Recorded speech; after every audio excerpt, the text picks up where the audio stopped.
নামাজে একই রাকাতে সূরা ফাতিহা পড়ার পর 3 বার সূরা ইখলাস পড়া যাবে কিনা? খুবই দরকারি একটা প্রশ্ন। সূরা ইখলাস কোরআনের এমন একটা সূরা, যেই সূরা শুধুমাত্র আমাদের আল্লাহর কথা বলা আছে। এই সূরাতে অন্য কোনো সাবজেক্ট নাই। এই সূরায় শুধু কার আলোচনা আছে?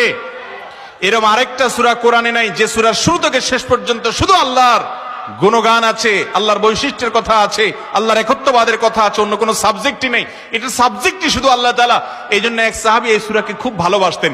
তিনি মানুষের ইমামতি করতে গিয়ে সূরা ফাতিহার পরে অন্য যা পড়েন না পড়েন সাথে সূরা ইখলাস অবশ্যই পড়তেন।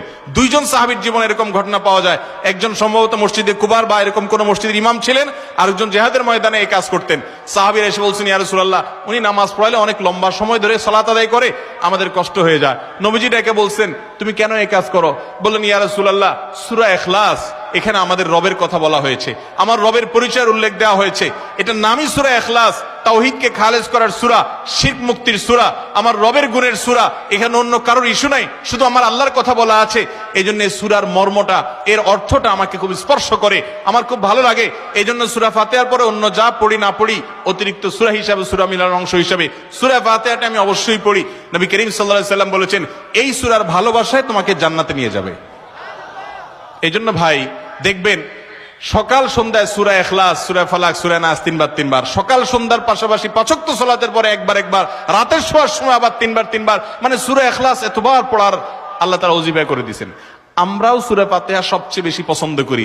এই মজলিসে যত লোক আছেন, আমার বিশ্বাস বেশিরভাগ মানুষ সূরা ইখলাসকে মহব্বত করেন, তবে সেটা ওই সাহাবীর মহব্বত করে না, নামাজ শর্ট করার জন্য। ঠিক না? অনেকে আছে দেখা যায় সূরা ইখলাস ছাড়া কিছু পড়ে না, কারণ কি? আয়তনে নামাজটা তাড়াতাড়ি শেষ করার জন্য। এইটার কারণে জান্নাতে যাবেন না, আবার খুশি হয়ে যায় না যে আমি এত বেশি বেশি পড়ি।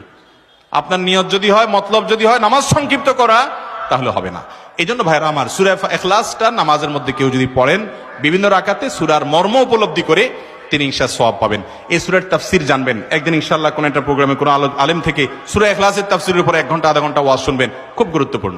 সূরা ইখলাস এটা যদি কেউ 3 বার 4 বার 5 বার পড়ে, শুধু সূরা ইখলাস না, অন্য সূরাও, সূরা ফাতিহার পরে আপনি সূরা ইখলাস 3 বার পড়লেন, সূরা ইযা জা 2 বার পড়লেন, অন্য সূরা 3 বার পড়লেন, কোনটা রিপিট করলেন, একই আয়াত বারবার পড়লেন, এটাতে কোনো অসুবিধা হবে না। আপনি বারবার পড়তে পারেন, কোনো অসুবিধা হবে না ইনশাআল্লাহ। তবে লক্ষ্য রাখবেন, প্রথম রাকাতের চাইতে দ্বিতীয় রাকাতটা তুলনামূলক একটু ছোট হবে।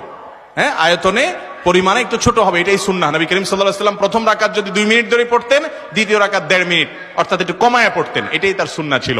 বাস, এরপর আপনি এবার সূরা ফাতিহার পরে 1 সূরা বারবার পড়েন, হ্যাঁ, কয়েক